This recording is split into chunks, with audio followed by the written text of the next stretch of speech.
On Sunday, December 1st, 1946, 18-year-old Paula Jean Weldon told her roommate she was going to take a hike. She'd been a little low the past few days and said she thought some fresh air and exercise might help her clear her head and focus on studying later. Sometime after lunch, she left her room in Dewey Hall wearing a red parka, sneakers with thick soles, and clothes suitable for a short walk in the cold. She didn't pack a bag, didn't take extra belongings, and unlike her usual habit, she did not sign out before leaving campus. From the school's point of view, nothing about that plan was unusual. Students went out for walks all the time. Paula was expected to be gone for a few hours at most, and then be back on campus that evening, in time to study and sleep in her own bed. But I'm making a video about this, so obviously she never came back. But before we get deeper into these cases,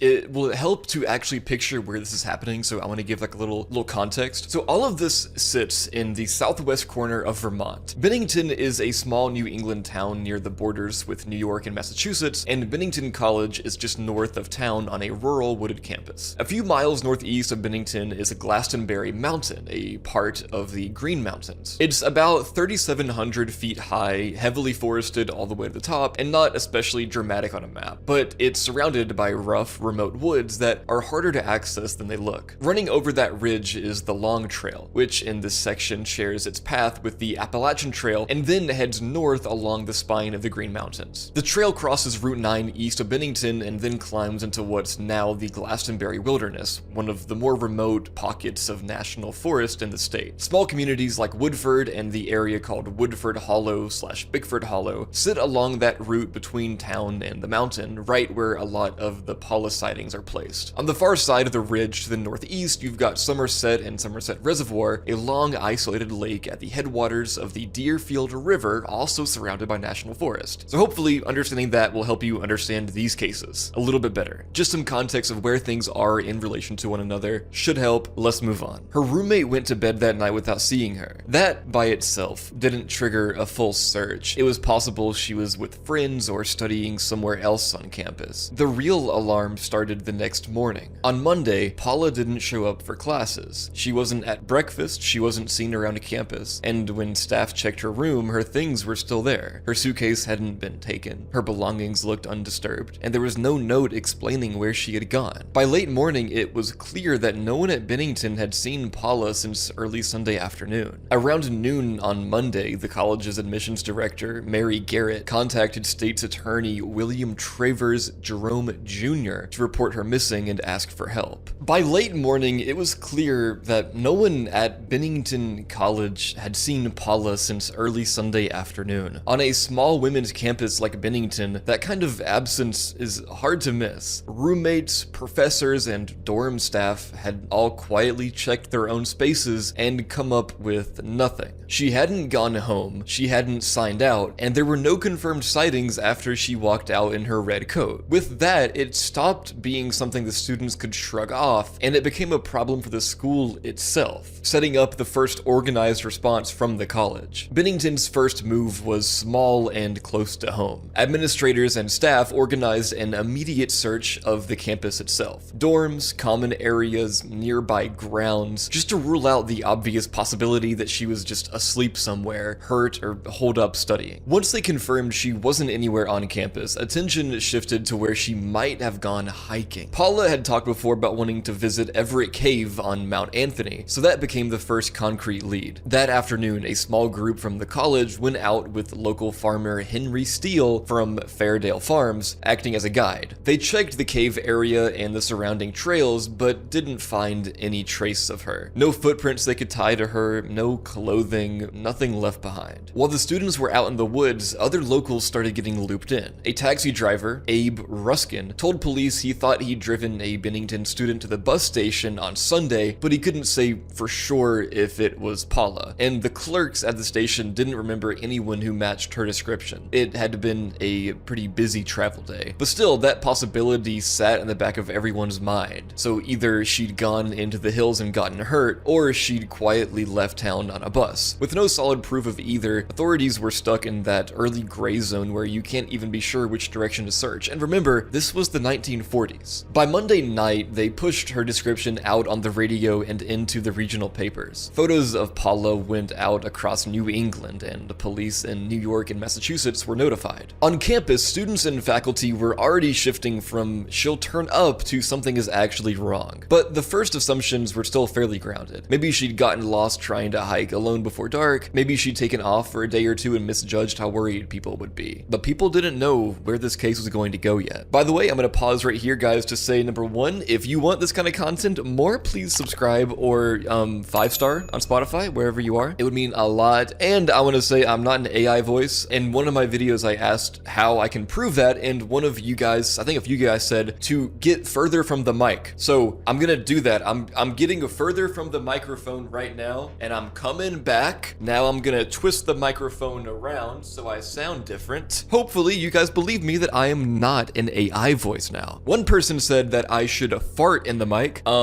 So if you guys still don't believe me, I guess I'll have to do that.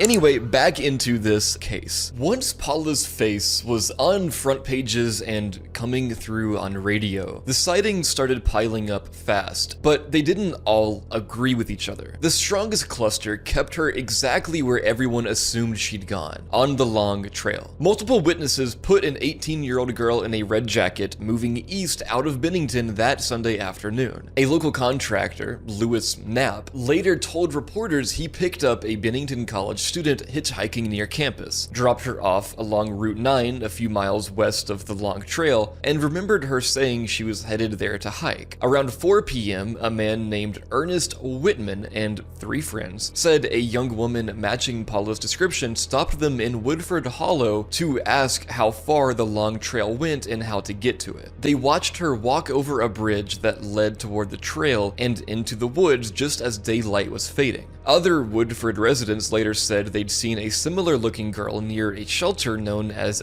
Fay Fuller Camp that afternoon. Though even at the time there was some confusion because another young woman in the area had a similar build and coloring. And that whole set of accounts is why search teams very heavily focused on Glastonbury Mountain and the Long Trail section above Woodford. At the same time, there were sightings that pushed her off the trail and back into the road network. A local cab driver, Abe Ruskin, told police he'd driven a Bennington student to the bus station on Sunday afternoon. Once he saw Paula's picture, he thought it might have been her, but he couldn't be sure. Station staff also didn't remember anyone who clearly matched the photo, and it was a very busy travel day. So if it was her, she could have taken a bus toward Albany, New York City, Burlington, or Pittsfield, which blows the search radius wide open. On top of that, at least one Woodford resident told reporters they'd seen a dark maroon car with Connecticut plates in the hollow that Sunday with a man and a young woman who looked like Paula inside. That got checked out as a possible lead, but never turned into anything solid. That's one thing about this case that's really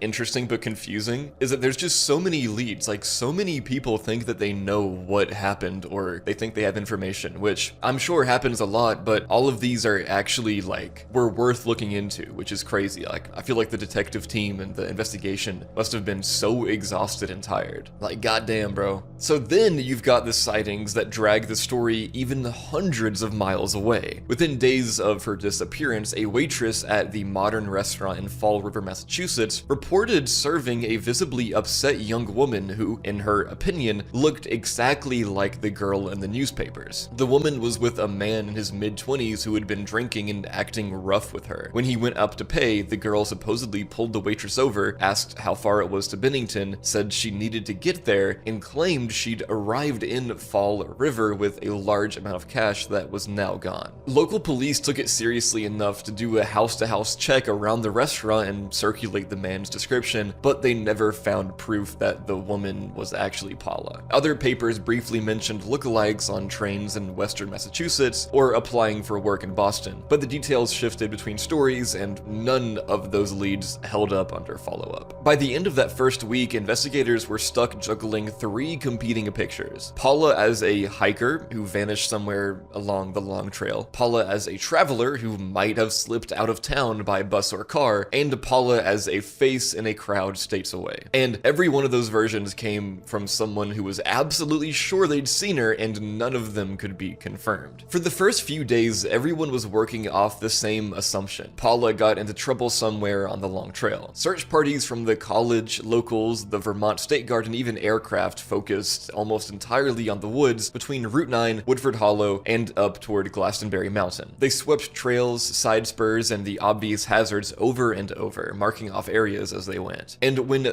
that still turned up nothing, still not a scrap of clothing, not a single footprint they could tie to her, authorities started to rethink what they were dealing with. By midweek, Bennington College President Lewis Jones put out a statement saying that officials now suspected foul play and believed Paula's body might have been hidden, not just lying somewhere off trail waiting to be found. Around the same time, 3 men who had spent that weekend at a camp near Glastonbury were questioned as possible witnesses or suspects, and the focus started to drift away from lost hiker and more toward crime victim. Which, I mean, just imagine being the family and hearing that. Like, first of all, this your daughter or whatever, goes missing, which is already horrible, but then for 3 days you think they're, gonna find her, and then 3 days later, the investigators, like the authorities, tell you that, yeah, actually, we think that she's dead. Like, that's crazy. But then what's interesting is that the shift of what they think wasn't just about theory, it also affected what they were even allowed to do. Vermont didn't have a state police force in 1946, so the case was technically in the hands of the county sheriff, the state's attorney, and a lone state investigator, Almo Franzoni, which is a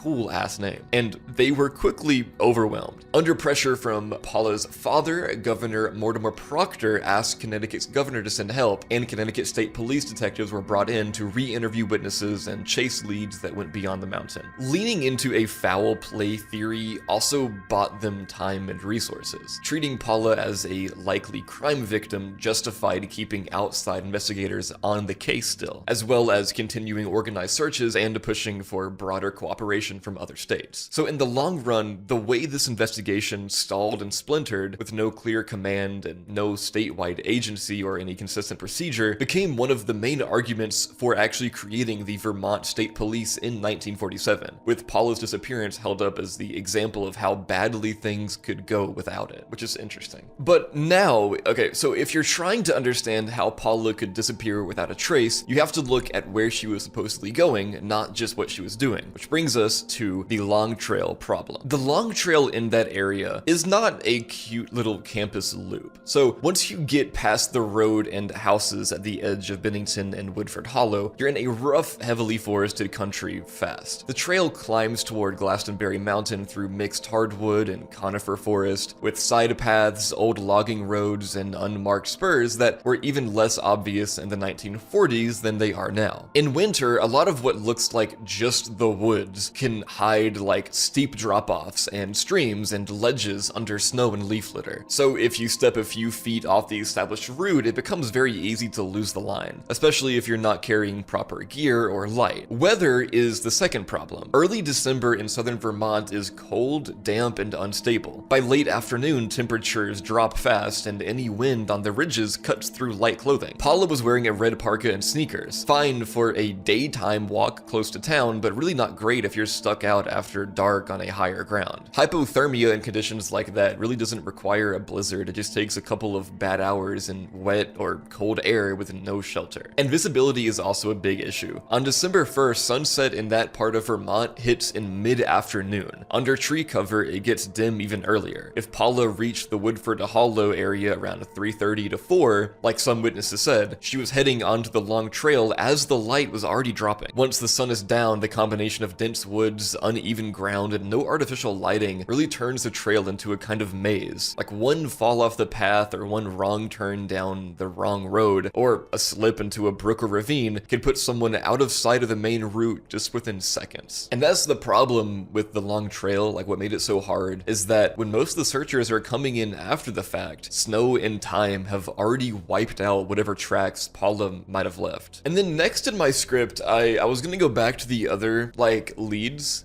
like the cab driver and the waitress, dangerous and stuff, but it's basically just all explaining it like all again. So I don't know why, I'm not gonna read all this. I just added more detail. But basically those other things just never went anywhere. Like the cab driver never was sure, and the waitress thing never went anywhere. Paula didn't take any luggage or anything from her place, so it didn't make sense that she would go on a bus to somewhere out of town. One other thing that is worth mentioning, I guess, is that a pretty strange out-of-state moment came almost a year later in South Carolina. Police there picked up a young woman at a tourist camp after the operator thought she looked exactly like Paula and noticed that she checked in under the name Mary Weldon. Some reporting says she later used Mary Garrett as an alias, which just happens to be the name of Paula's admissions director back at Bennington. She was really close to Paula's age, and she looked very similar, even had like the same scar that Paula had, but in person this whole thing just fell apart. The woman insisted that she was from St. Louis, she didn't have any connection to Vermont, and she had a southern accent that Paula's mother actually immediately flagged as incorrect. So yeah, I mean, I'm just gonna move on to the next section because yeah, my fault, guys. So basically, for the first couple of weeks, it felt like something had to break. You had college students, locals, the Vermont State Guard, and even planes out over Glastonbury. Connecticut State Police came in to help because Vermont didn't have a police force. Everyone was turning over the same ground. Everything was happening, and still nothing. The reality, I mean, it makes sense. Vermont didn't have unlimited manpower or money or a centralized agency that could just keep this going forever. Search parties can't live on a mountain indefinitely when there's no fresh lead, no new sighting, and winter is setting in. After weeks of effort, the big organized searches were called off. Smaller volunteer efforts kept popping up, but the official push lost momentum once it became clear that they weren't going to find anything new. And the core problem behind all of this was that there was no body, no piece of clothing, no confirmed crime scene, and no hard evidence that she'd left the area by bus or car. Every potential lane, lost hiker, foul play, voluntary disappearance, it stalled out at the same place. You could argue for any of them, but you couldn't prove one over the other. But this is where the case takes a turn. Now, for all my attentive viewers, you've probably noticed that the title of this video is about the Bennington Triangle, not just one case. Up to this point, we've been sitting almost entirely in Paula's disappearance because that's the one with the most detail and the one that really pushed Vermont into the spotlight. But Paula is not the only person who went missing in this same patch of southern Vermont. In the 5 years around her disappearance, a handful of other people, different ages and different circumstances, also vanished in roughly the same region, mostly in late fall, with similarly thin answers. At the time, newspapers did start to point out how many unsolved disappearances were piling up around Glastonbury Mountain, and decades later, that cluster got packaged under a single name, the Bennington Triangle. The first case was Mitty Rivers, a 74-year-old hunting guide who vanished on November 12th, 1945, while leading a group in Bickford Hollow, about 4 miles west of Bennington and just north of Route 9 near Woodford. He knew the area well and he had hunted there for years. Searchers never found his body, only a handkerchief with some money in it, discovered the following spring along a trail south of where he was last seen. Paula Weldon, of course, went missing a year later, on December 1st, 1946, roughly 2 miles south of where Rivers disappeared, again in the Long Trail Glastonbury area. Then, on December 1st, 1949, exactly 3 years to the day after Paula was last seen, James Tedford, a 68-year-old World War I veteran, disappeared while traveling by bus from St. Albans back to the soldier's home in Bennington. Family saw him board in St. Albans. He was last clearly accounted for at a transfer in Burlington, and after that, the trail gets fuzzy. Some reports have him possibly getting off early near Brandon, but there's no confirmed sighting of him in Bennington and no trace of him afterward. In October 1950, 2 more cases land in the same broad region. On October 12th, 8-year-old Paul Buddy Jepson vanished from a small county dump outside Bennington where his parents were caretakers. His mother left him in their truck while she went to go move pigs, and when she came back about half an hour later, he was gone. Bloodhounds tracked his scent along a nearby road to an intersection and then lost it. Just 16 days later, on October 28th, 53-year-old Frida Langer disappeared while hiking near Somerset Reservoir on the other side of Glastonbury. She slipped into a stream, told her cousin she'd cut back to camp to change clothes, but she never arrived. Her body wasn't found until May 12th, 1951, about 3.5 miles from where she was last seen. The remains were too decomposed to give a clear cause of death. At the time, the locals definitely noticed the pattern. During the Jepson search in 1950, the Bennington Evening Banner ran pieces explicitly calling him the 4th disappearance in 5 years, and speculating about whether the region might be a kind of lost horizon, borrowing that phrase from the novel about people vanishing into a remote mountain landscape. That's the first real "these might be connected" moment in print. Same rough area around Glastonbury, same late night timing, same outcome of someone simply not coming home. The actual label Bennington Triangle, though, comes later. Writer Joseph A. Citro, dude, these fucking names, I never know how to pronounce the names, dude. This is what trips me up. How do you pronounce this? Is it Kitro? I swear, bro, I'm not AI, I just don't know people with these last names. Like, okay, it's Citro, yeah, okay. Anyway, writer Joseph A. Citro popularized the name Bennington Triangle in the 1990s to describe this patch of southwestern Vermont, centered on Glastonbury Mountain and including Bennington, Woodford, Shaftesbury, and Somerset. And he grouped these 5 cases together as one cluster of mysteries rather than separate incidents. So when we talk about other disappearances entering the story, we're really talking about 2 layers. What locals were already noticing in those 5 years from 1945 to 1950, and then the later decision to wrap those incidents up under one shared label and treat them like a single haunted pattern. Okay, so now I'm gonna go into some more deeper detail on all of the cases, not just Paula's, because Paula's is the most famous and the most, we have the most details about it. It's the one that's, kind of emblematic and iconic of this Bennington Triangle. But the other ones also are, horrible and terrifying and mysterious and interesting. So let's go into some more detail on those, specifically through the lens of these 3 main explanations that people give to the Bennington Triangle. Starting with the idea that somebody just had an accident. So for straight up accidents, the geography and timing do a lot of the work. Rivers was an older hunter in rough country with changing weather. Even though he knew the general area, more than one write-up points out that Bigford Hollow itself wasn't his regular terrain. So getting turned around, having a medical event, or both is completely plausible. He's basically the textbook experienced outdoorsman who still gets in trouble, and the fact that only a cartridge or handkerchief ever turned up fits with the idea that he went down in dense forest or a ravine and was missed by searchers. Paula has an obvious accident path too. Solo on late afternoon hike in December, light clothing for night temps, and a mountain with side trails, brooks, and steep icy sections. Mainstream coverage from the time and later books treat lost, injured, and exposure as the default theory once the initial search turned up nothing. For Jepson, you've got a young child in a truck by a dump/road, described as developmentally delayed in some sources, last seen alone and then just gone. And that naturally pushes people toward he just wandered off and succumbed to the elements, or he got hit by a vehicle and was removed. And his scent trail reportedly stopping at a nearby road intersection feeds both of these ideas. Langer's case is the most straightforward in this bucket. She slipped, got separated near water, and her remains were later recovered near Somerset Reservoir. Her body was too decomposed for a cause of death, but drowning or a fall in extremely rough terrain is exactly what local writers and later analysts suggest. Tedford is the odd one out on accident in the woods. His likely accident zone is along a bus route or in a town, not on Glastonbury itself. But even there, older man with mental health issues wanders off, collapses, or ends up in water or woods off the road is a mundane possibility that people do fall back on. Then there is the opportunistic harm/foul play angle. Now this one shows up most strongly in Paula and Langer's cases, and to a lesser extent in Rivers and Jepson. With Paula, investigators actually really did lean hard into the idea that someone hurt her once weeks of searching turned up nothing. They pulled in outside detectives, focused on a lumberjack along her route, which was Fred Godet, and revisited him years later because of his inconsistent stories and his own apparent bragging about knowing where she was buried, even though no physical evidence ever backed that up. In modern write-ups, you'll also see speculation about a driver who picked her up either before or after the last confirmed trail sighting, and then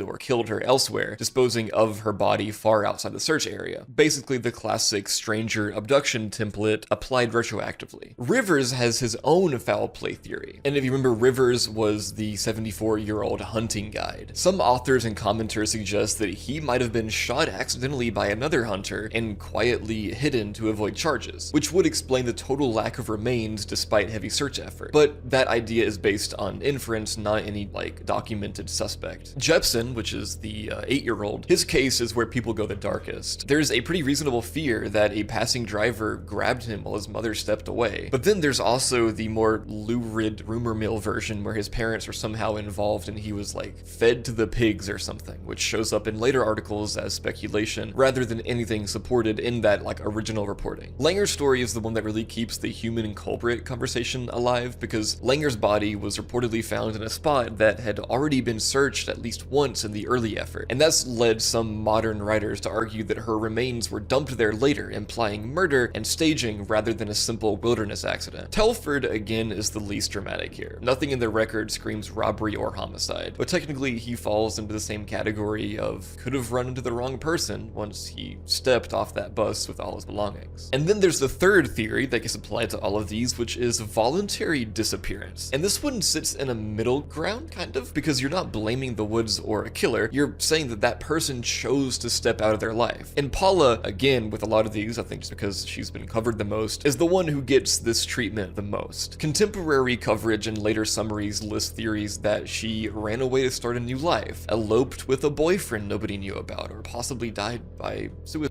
somewhere beyond the search radius. None of those theories ever got support from her room, her finances, or her social circle. Like, there's no missing suitcase or love letters or I can't do this anymore type of notes. But they do keep coming up because they're one of the only ways to explain the total lack of physical trace. Tedford is another candidate people point to. He was described as mentally unwell and unhappy about returning to the soldier's home, and some modern commenters basically treat his vanishing as a likely case of an older, unstable man walking away from his obligations, possibly to self-harm rather than anything paranormal. And then for Jepson, this voluntary thing really just means more like childlike wandering rather than a planned escape. Sources note that he had special needs and had wandered before, which makes the whole he left the truck on his own and something happened after theory much more plausible than a secretly plotted runaway scenario. Rivers and Langer don't have much in the record to suggest deliberate disappearance. Both had deep roots, existing routines, and were out on pretty short practical trips when they went missing. So any idea of, oh, they just walked away to start over is pretty much just pure speculation. Now, once you step out of just these case files and you actually look at what people were saying about the Bennington Triangle, the whole thing kind of gets really weird, but really interesting. So this all goes back to, again, Joseph Citro, the guy who coined the term Bennington Triangle. In a 1992 radio commentary, he kept building this narrative. It started there and then he kept building it through his books. He said himself that he mixed real disappearances with local stories and then added fanciful speculation that even he didn't actually believe. But let's get into some of these details. So first we have an idea of a Bigfoot. The Bigfoot angle centers on what people now call the Bennington monster. Folklore blogs and books repeat an early 1800 story where a stagecoach near Glastonbury Mountain had to stop because the road was washed out. Apparently, the driver supposedly noticed huge non-human footprints in the mud just before a giant hairy creature slammed into the coach and knocked it over. Passengers reported glowing eyes in the dark and an inhuman scream before it ran off. Later, 20th century wild man stories around Bennington and Glastonbury, like an unkempt man in a coat flashing people and waving a pistol before disappearing into the woods, have been retrofitted into proto-Bigfoot lore. Modern write-ups explicitly plug this monster into this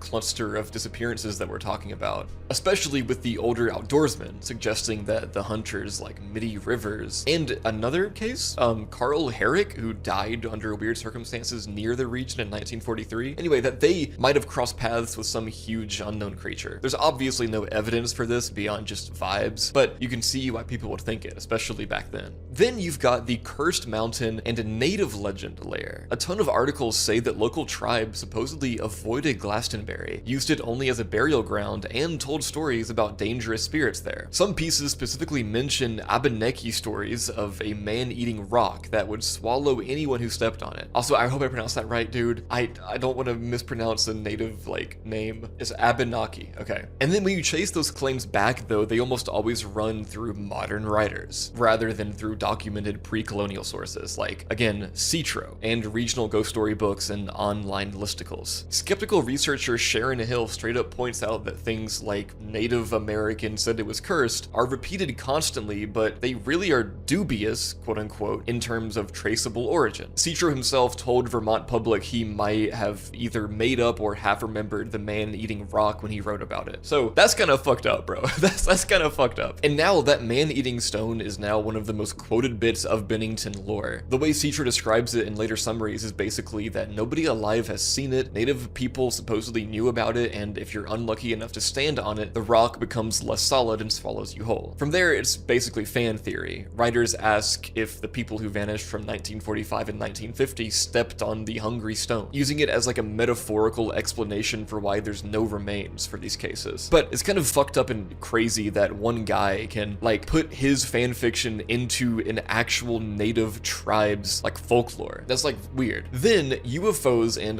portal talk come in later, once the Bennington Triangle gets lumped into the same category as the Bridgewater Triangle and other so-called window areas. Citro has said he sometimes tossed in alien abduction ideas tongue-in-cheek, and more recent podcasts and paranormal shows have actually run with it. The region around Bennington and Glastonbury has its share of mysterious lights in the sky anecdotes. Local coverage and roundups mention strange glowing objects and odd aerial phenomena over the mountains without much detail. Modern paranormal content then assigns specific disappearances to that narrative. Tedford becomes the guy who vanished between bus stops and therefore a perfect abduction candidate. Jepson is a child who disappears from an open area with a very short window of time, and that slot is easy to fill with a craft instead of a car or a simple wander off. And then it gets even crazier, like some more fringe takes describe Glastonbury as a portal where Bigfoot, lights in the sky, and missing people are all expressions of the same underlying dark entity or something. I don't know, man. On top of all that, there's the general haunted forest vibe. Glastonbury is a failed logging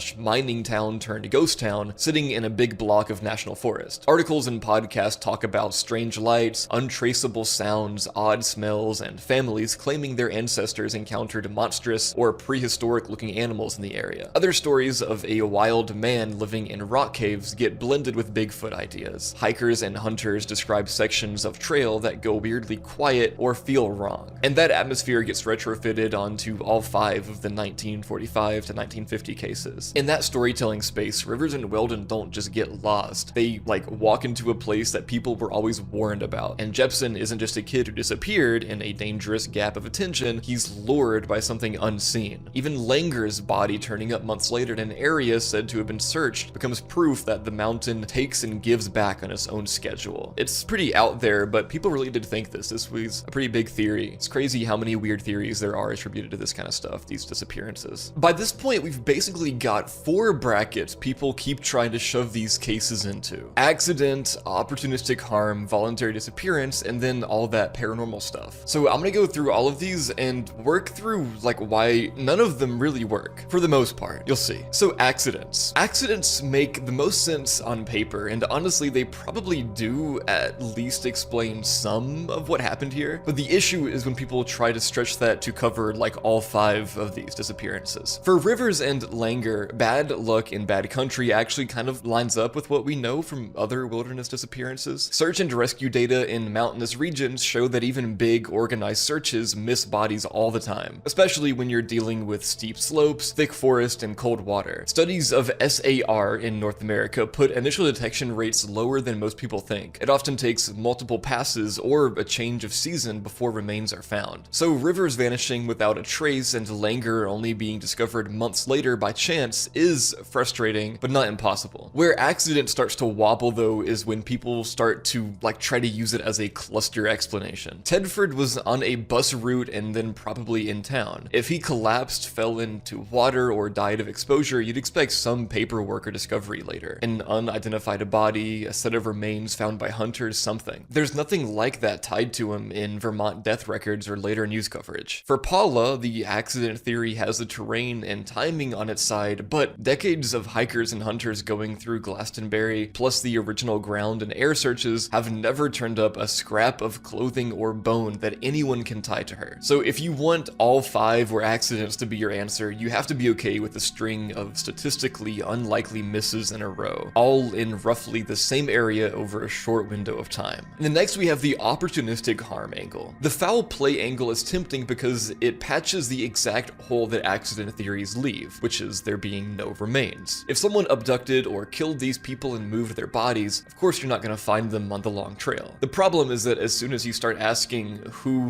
where, and with what evidence, everything thins out. With Paula, you at least have named people. The lumberjack, who allegedly made comments about knowing where she was buried, and the various men with cars floating through the story. But there's no physical evidence, no clear timeline that puts her alone with a specific subject, and no later confession that holds up. Modern write-ups that bring up the lumberjack Fred Gaudet will eventually all admit that investigators never found enough to charge him. And then with Jepson, the abducted from the roadside idea matches a terrifying pattern that we do see in other cases, but you'd expect rumors about a particular car or someone in town who suddenly turns into the neighborhood boogeyman. The original coverage talks about possibilities, but it doesn't actually point to any actual predator. If you try to extend foul play to Rivers and Tedford, you end up leaning on a lot more speculation than evidence. Another hunter shot Rivers and hid the body is a story that only exists to explain a missing body. Like, that's its only purpose. There's no report of any kind of strange shots or blood or suspect. And then for Tedford, any harm he met would have happened somewhere between bus stops or after he got off near town. Places where bodies, wallets, or at least rumors of a crime usually surface, and no such trail exists. Then the voluntary disappearance angle. Voluntary disappearance gets used as a catch-all whenever someone's life doesn't have an obvious disaster in it. Maybe they ran away is pretty much just how the culture fills in blanks. And for these Bennington cases, it's doing more emotional work than evidential work. Paula is, again, the obvious target for this. Young, at college, under some stress, newspapers at the time and later books float ideas about her eloping with her boyfriend, or a secret boyfriend, like I was talking about earlier. And the problem with this, again, is that there's just no evidence for it.